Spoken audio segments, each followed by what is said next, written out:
What up, meatheads? What's going on, everybody? It is a cold ass day, but it's not as cold as it's gonna be out east, man. Freaking polar vortex coming down. I'm gonna fuck up everybody's May.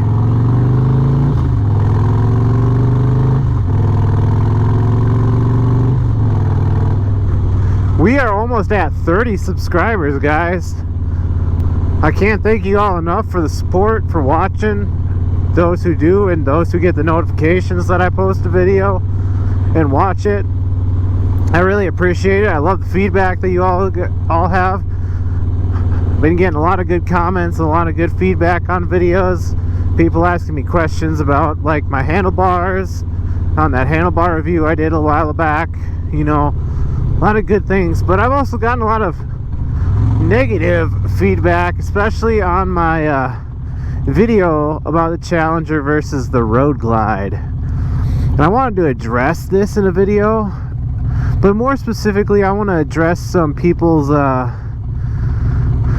negativity back to me about maybe my stance against the Challenger. And I've done some thinking about it, and you know, I've kind of come down to the root as to why I really don't like the Challenger. And it actually is more or less why I actually don't like Indian for the most part. And a lot of people might say it's because I'm a Harley fanboy and yada yada yada, but this is actually more deep than just being a Harley fanboy pissing on the competition.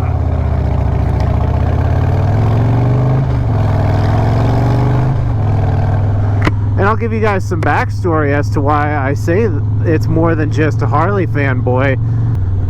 When I originally was starting to get into motorcycles and into buying a motorcycle for the first time,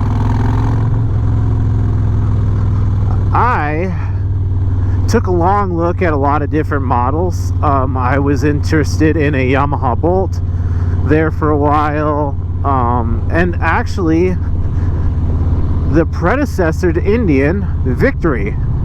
I was in love with the attitude of the Victory Gunner. Now, if you don't know this model, I'll throw it up here at this point in the video as a picture or so, if you aren't aware of what the Victory Gunner was. But as time has gone along, I've really fallen in love with almost every model that Victory produced, especially in their last years as being a company. Like, I loved the idea of the Victory Octane. I liked the Victory Gunner. I liked everything that Victory was doing right there until the end. And I liked the muscle cruiser persona that they were pushing. It was different than what Harley was doing. Harley was doing the whole Billy Badass thing on a blacked out motorcycle, being a tough guy. But Victory was like, alright, tough guy, let's see what you got. And then they would just do crazy stupid things. Like, you had the fucking, what was the record that the Octane now holds? The longest continuous burnout, and it's like some odd distance or so.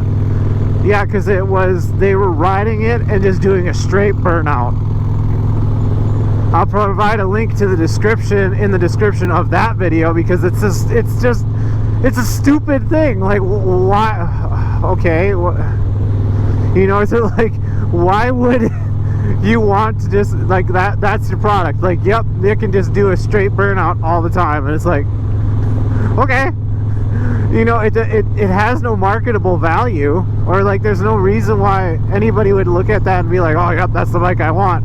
It's just because you could. And I love that mentality that Victory had. And I, even today, consider getting a Victory as a second motorcycle, because I love, now after looking through a lot of the models, I love the highball with the the tall 8 bars, the matte black paint with the white side on the tank, or the white emblem area on the tank, and you pair it with white walls and a good set of pipes, like, I'm sold. Put it in my garage, I'll take it. And they're cheap right now. They're stupid cheap price because nobody really wants a dead brand.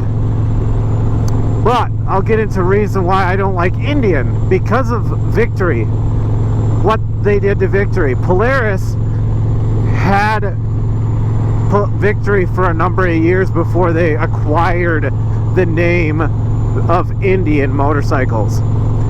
And this is where I get really frustrated, is because Victory and most of motorcycling at that time, and still to this day, was on a decline, and Victory wasn't really selling a lot of bikes. So when the time came that Polaris was like, well, do we nix Indian or do we nix Victory? They decided to get rid of Victory. And the reason why that bothers me is that Indian was dead for a number of years, decades actually, because they went under, they went bankrupt. Yeah, I think it was probably during the oil crisis in the 70s or around that time. And with that, you know, that name Indian has changed names a number of times. I think Kawasaki or Suzuki had it there for a while. So they made Indian cruisers in the early 2000s before the name came up for sale again, and Polaris bought the name, and then now we have Indian again. That bothers me because they're trying to play off of the heritage that supposedly is still there for Indian, but it's not the same Indian. You know, it's the name has passed around so much. I would feel the same way if Harley went out of business instead of Indian way back in the 50s. Like, if Harley went out of business and then somebody bought it and just started to make Harley Davidson branded bikes, but they're not like the same heritage, definitely not the same people making it again at the same factory, you know, it's like, that's not Harley, that's not a Harley. Well, that's how I feel about Indian, is it's not true Indian, it's Polaris. And you can't, and I don't feel the same way about Victory though, because Victory was a new brand. Victory was conceptualized and then raised from the ground up, and they had to build their own marketing, they had to build their own client base and customer base, not trying to just play off of heritage that used to exist, you know. Because really what they did when they bought the Indian name was like, well, we're trying to compete against a motorcycle company in Harley Davidson that has hundreds of years, or 100 years of history, I should say, and we want to be able to compete with that, so let's buy the Indian name and bring back the brand, trying to tout the same heritage. We are now the oldest motorcycle. We are the oldest motorcycle company. No, you bought the name of the oldest motorcycle company. You're not the oldest motorcycle company. You know, that's where I'm getting at. With Victory, they were also not confined to the same ideas of trying to be these heritage bikes, you know? You look at an Indian chieftain or an Indian chief, Springfield, the Roadmaster, you know, those are all very retro looking bikes from the early decades of touring and early decades of motorcycling in general. Harley has kind of kept some of the retro-ish feel, especially like with the Sportster. The Sportster hasn't changed in decades, 50 years, something like that. So, you know, I can see where they were like, well, let's make a company that tries to emulate a lot of this heritage styling that Harley still does. But the problem is that you're not going to get new customers doing that. And that's a knock on Harley as well. If you don't make better technology driven motorcycles or better, more modern looking motorcycles, you're not going to get the younger audience into them. And to be honest, I think if Indian had existed in the early 2000s, like when Victory was first being made, if the roles were reversed and Indian was made in the early 2000s, the brand was made in the early 2000s, and they were going up until whenever they bought Indian. I would say it was like 2010. I'm not an expert here and I'm spitballing on the year, but if they had done that, like then created Victory in 2010 instead of in the early 2000s, I think Victory would be around. I think Victory would be doing amazing right now because they pushed the ideals of what it was to be a cruiser. They were all these muscle performance cruisers that still looked classic. Indian just is kind of like going with the flow. We're gonna do whatever Harley does. We're gonna just try and nick away a little bit of sales here, a little bit of sales there, until we build our own real strong brand reputation. And now they are kind of pushing some convention with the FTR and the Scout, but the Scout is based off of the Victory Octane as well. So a lot of the motors that were in Victory's development went over into Indian, and I feel like that really was a stab in the back for people that really loved Victory. That's, I think, where a lot of my distaste for Indian comes from, is what they did to Victory in the process. Because, you know, I liked bike companies that pushed the boundaries and not just went with the flow, and that's what I feel that Indian is just doing.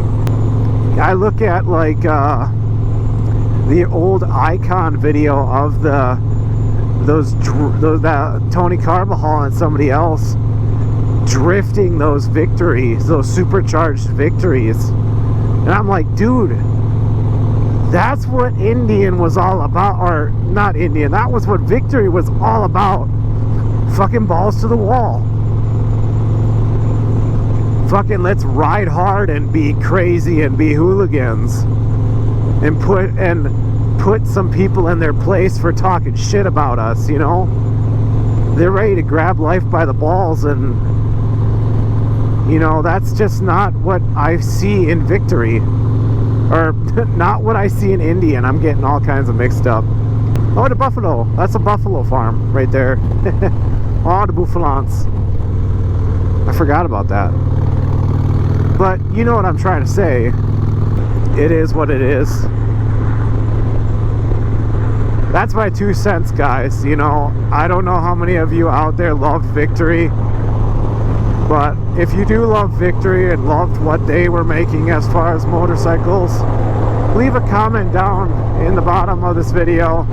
Like the video. Maybe subscribe if you want to see more content. I plan on having some test rides here in a week or so coming out to you. But till next time, guys, I'll see you in the next one.